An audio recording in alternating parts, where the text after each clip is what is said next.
Welcome and thank you for joining me today. I am Verone and this is Just Another Voice. If you're back from my first videos, thank you for sticking around. If you're here for the first time, I'm glad to have you. Give me a shout out in the comments below and consider subscribing if you like what you see.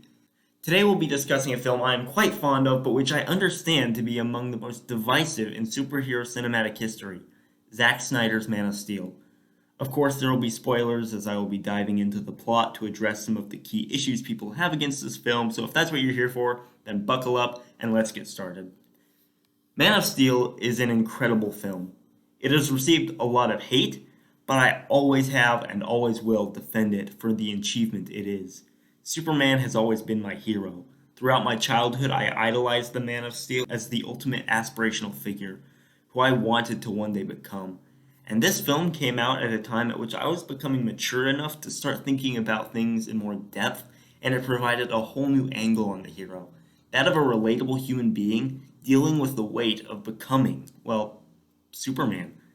The critics will often say that Zack Snyder fails to understand what makes Superman so timeless, that he forgets or outright destroys his optimism and faith in humanity, a pretentious belief that cynicism equals wisdom and depth, and that he drowns him in darkness and edginess, but I don't think that's entirely the case.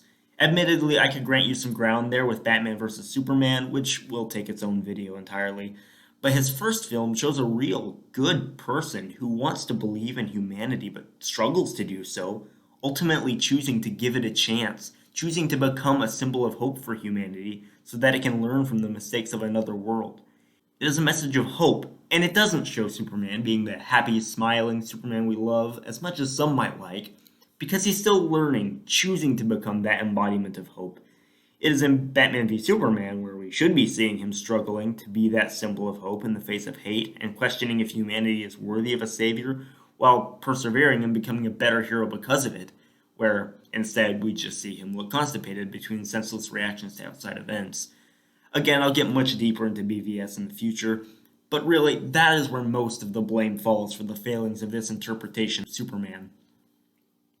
Man of Steel sets up and shows him becoming the hero we want to see, in a thought-provoking and relatable way, feeling both believable, unlike the vast majority of other superhero films to date, and still mostly true to what makes the comic so endearing, if approached from a different angle.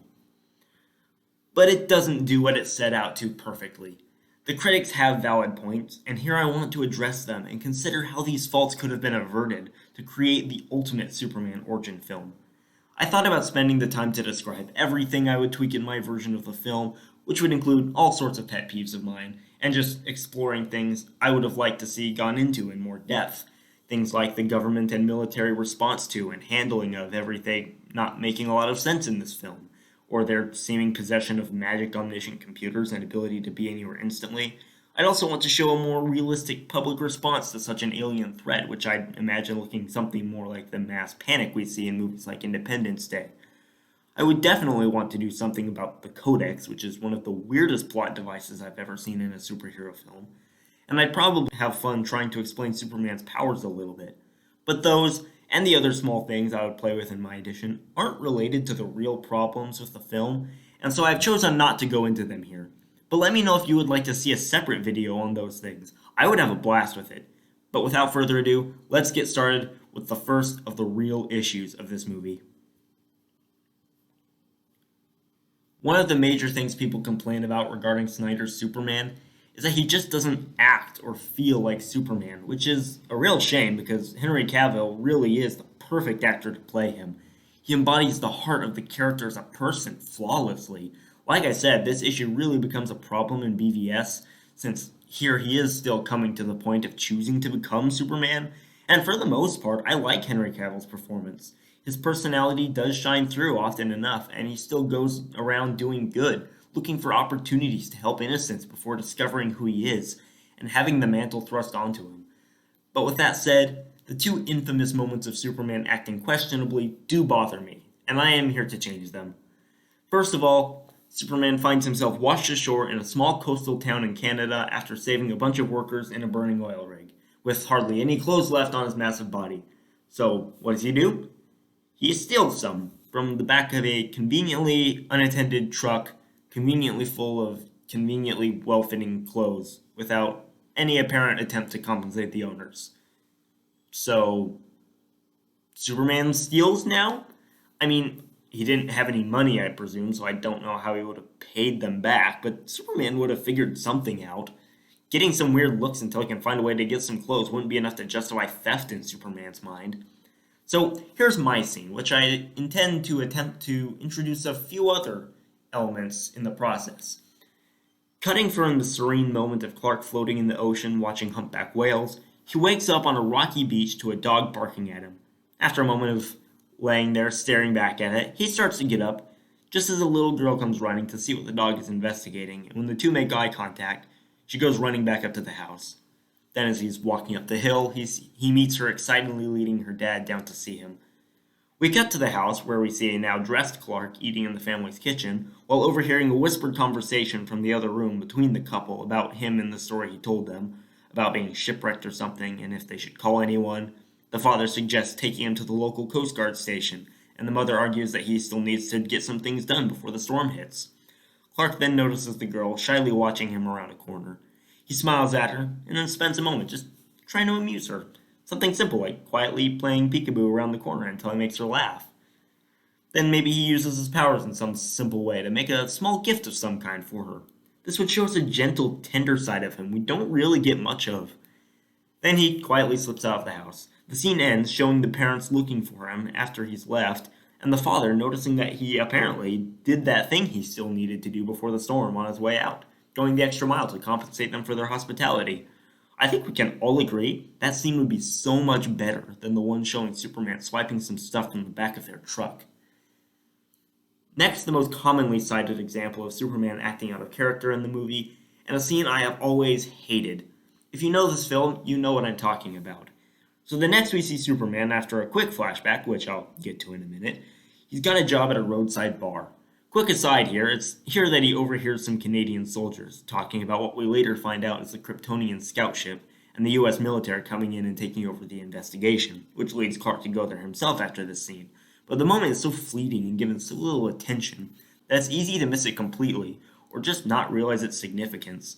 So I would have had Clark notice the conversation from across the room and inconspicuously move closer to eavesdrop, hearing more details and becoming increasingly interested before being distracted by the focus of the scene. Anyway, back to that. So Superman confronts a guy who's harassing a coworker and quietly stands his ground while the guy tries to provoke him. I love how this scene plays out. It's exactly how Superman would have handled it until the waitress steps in and tells him to back down. And he does. He takes off his apron and just walks out. That's weird enough. I mean, it could have gone worse. At least he de-escalated the situation, but he just left a drunken womanizer loose in there without doing anything about it. But it gets worse. The guy walks out of the bar and finds his truck destroyed. Completely destroyed. His livelihood, his mode of transportation, everything completely destroyed. Forget for a moment the implication that he apparently did this with no one seeing or hearing him, which is hard to believe, but it's just the least Superman-like action ever depicted in a Superman movie. Superman doesn't act out of spite. I don't care if he's not Superman yet, that's not the man who's going to become Superman. So here's how I would resolve it. After the douchebag futilely attempts to give Clark a good shove, he sees everyone in the bar laughing at him. This pisses him off, and he says something like, "You want to dance, huh? Alright then." And he grabs a bottle and goes to swing. The waitress steps in to stop him, but he shoves her out of the way quite violently, which causes Clark to quickly step in and shove him away from her, using one arm to send him crashing into the nearest table. All this happens in less than a second, but suddenly the whole bar is staring at Clark in fear, including the waitress. And Clark looks around with a clear expression of shame and horror at what he just did on his face. It's clear he regrets what he just did, so he takes off his apron and walks out.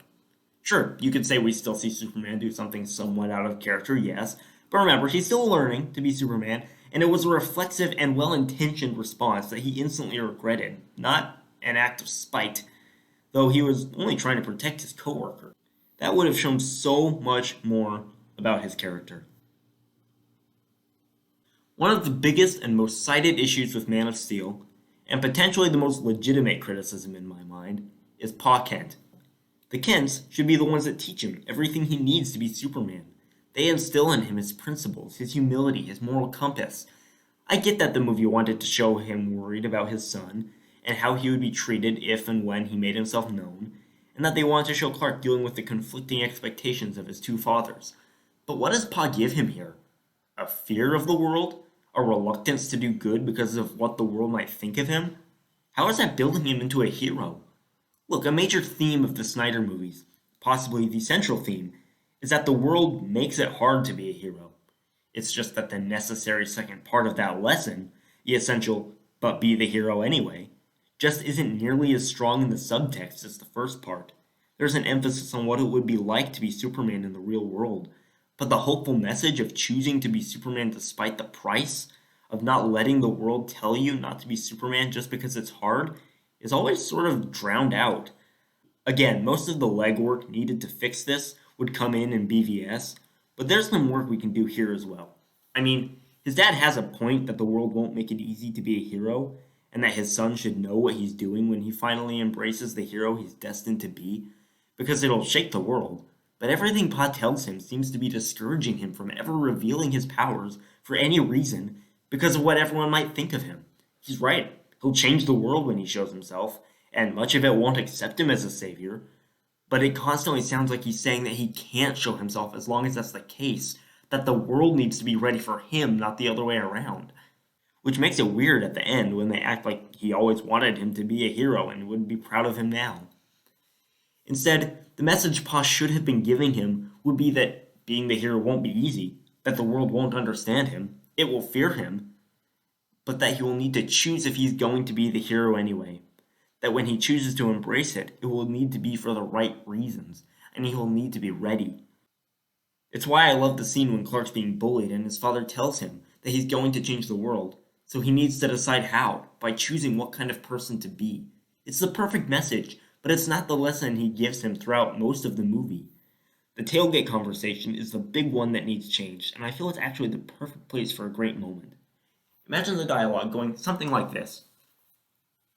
Jonathan walks to the truck, and Clark says, "I knew I could save them." "I couldn't just..."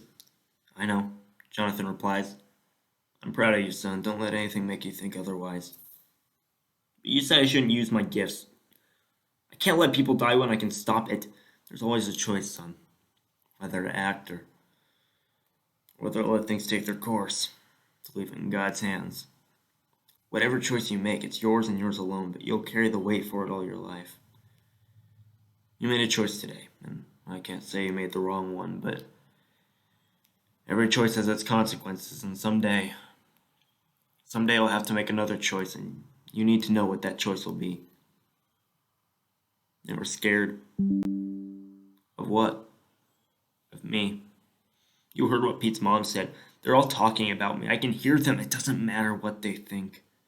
The world's not going to understand, Clark, and that's why you need to be ready. But are they right? Why did God do this to me? Tell me. And from there, he shows him the ship, and everything follows the script. Isn't that so much more powerful? It's deep without being cynical and morally gray in an attempt to sound mature. Because as much as I hate to admit it, Zack does have a tendency to do that. There's one other scene with Clark's dad that could use some tweaking, and that's his death. To be honest, I prefer the version of his pa's death where he simply has a heart attack and nothing Clark could have done would have saved him. It's just so powerful and shows him that he's not omnipotent in a painfully humbling way.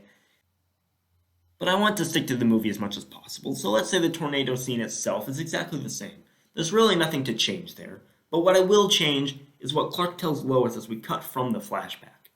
First off, I think he could have shown a bit more emotion by pausing to hold his composure after the "I let my father die," before finishing, "because I trusted him." Then it changes, instead going, "because he knew that I was not ready. That when the world finally learned the truth, it needed to be my choice." What do you think? And there we go. I think that pretty much fixes Pa Kent in the movie and really straightens out a lot of the undertones. Of course, the whole philosophy there is big in BVS, so I'll address it more later. But for now, I think that's good. Alrighty, let's talk about the big one, the one you've probably been waiting for. the massive destruction throughout the movie. Starting with the Smallville battle, yes, there was a massive disregard for human life, but not on the part of Superman. I think the fight between the Kryptonians here is awesome. Superman clearly has never used his powers before to fight others like him, and is in way over his head in this fight. He didn't deliberately take Zod into the town, he was just desperately trying to get him as far from his mother as possible. And then, while he's a bit clumsy, because this is his first time Supermaning, he seems pretty considerate of collateral damage, as much as it's possible for a bull to be while fighting two other bulls in a china shop, and he does his best to keep the fighting to the streets. But there's a pretty big problem with this whole scene, and it's not Superman. It's the military. Forget that they somehow got from their compound somewhere in the middle of the desert to Kansas in a couple of minutes, but just focusing on the battle itself and not the bizarre geography, the whole military acts like a bunch of utter morons with no care in the world for civilian casualties. They just fly in their jets, tearing up the streets with machine guns blazing before even assessing the situation. They don't even know yet if there's going to be a fight, or if there are civilians in the area, which of course there would be. It's nonsensical from a tactical standpoint, and when the soldiers get on the ground, they just line up for slaughter like the dumbest video game cannon fodder ever.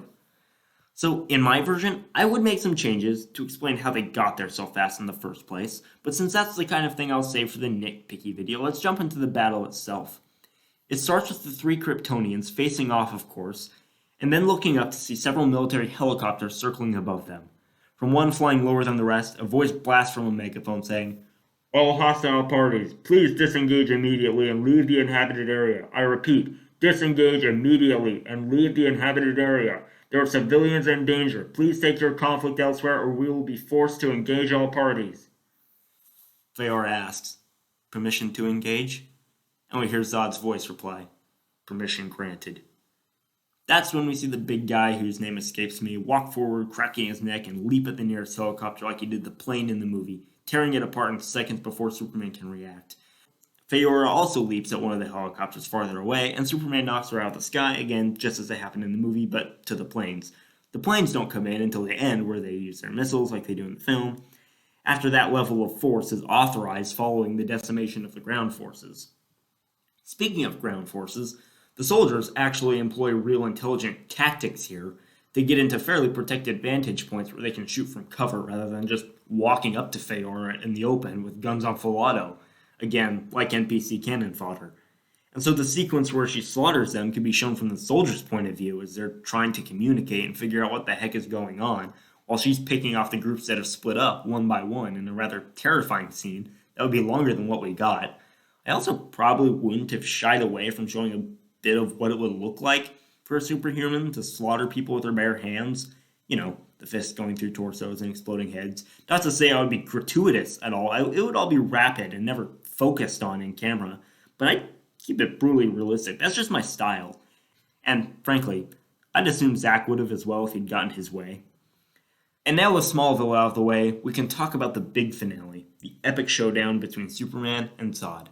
And here, you have more of a point about Superman seeming indifferent towards destruction. I don't believe that was the intent at all, but there are so many points at which Superman appears pretty heedless of the carnage around them, and he's responsible for nearly as much of it as Zod, or at least does little to attempt to mitigate it. I believe Snyder was trying to show Zod causing as much destruction as possible to drive Superman to the point of being willing to do anything to finally stop him, but it's just because he hardly seems particularly fazed most of the time that his concern for the devastation just doesn't come across. I obviously won't be completely re-choreographing the whole battle, but I would like this showdown to feel a bit more like the final horrific fight of Invincible.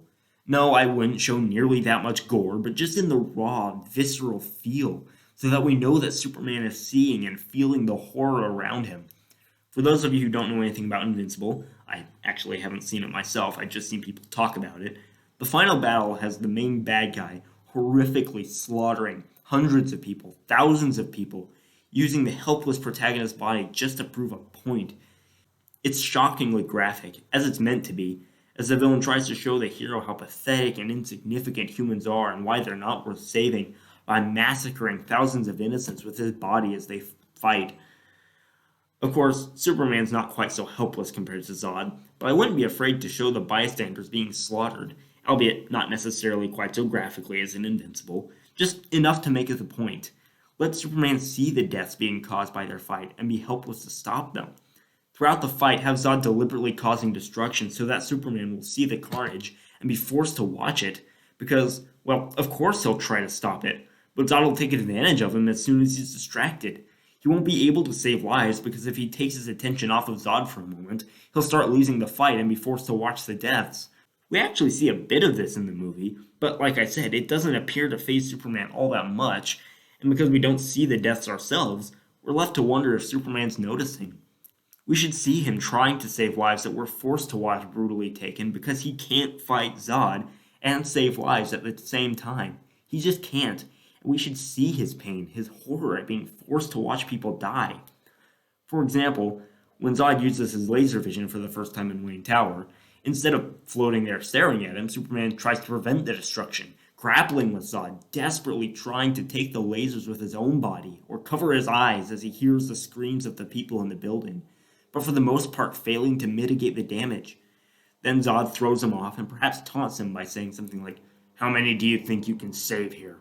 before leaping from the crumbling building, and Superman is torn between futilely trying to save the few of those still inside, or chasing after Zod to stop him from killing who knows how many more in that same time, reluctantly choosing the latter with pain and regret written on his face, a choice which results in the events of the next movie. Then, of course, the fighting continues in the crowded streets among cars and pedestrians, again, not pulling punches while he's showing Zod using cars with people inside as weapons, plowing through vehicles and pedestrians alike, and Clark does everything in his power to stop it, to get people out of the way and protect them from Zod's rampage. But no matter how many he saves, it just isn't enough, and we see his pain, his utter horror, every time he sees civilians slaughtered in front of him. Every time he turns his attention from Zod long enough to save one bystander, Zod beats him and puts many more lives in danger in the process. And the longer this goes on, the more we see Superman's hatred, his anger towards Zod grow. He finally takes the fight into the air like in the actual movie, but there, it's Zod, not him, who smashes the other one's face into buildings. Superman's the one trying to avoid the destruction, and as such, here it's Superman who finally sends the fight into space. In short, throughout the fight, there's much more of a focus on the characters and what they're going throughout the whole battle. It's the culmination of Superman's character arc more than just a titanic superhero battle. And now we come to the biggest, most complained about issue of the whole movie, that infamous neck snap. Which I'm not going to change. Sorry, because I love that moment. It challenged his character. You know he didn't want to kill him, but as Feora promised, for every one you save, we'll kill 1,000,000 more. He had no choice, unless you think he should have let Zod murder that family in front of his eyes. This whole fight was about Zod forcing Superman to kill him by threatening to take everyone and everything he loved, as Superman had just done to him. He was going to keep it up until every last human being on Earth was dead, and Superman had no other option but to stop him. If you can think of a legitimate one, let me know. I'm sorry that sometimes the right thing isn't the easy thing and a true hero will have to do the hard thing. If you don't like that, watch a different movie. But this whole story up until now was about forging Superman into a hero worthy of the Superman mantle.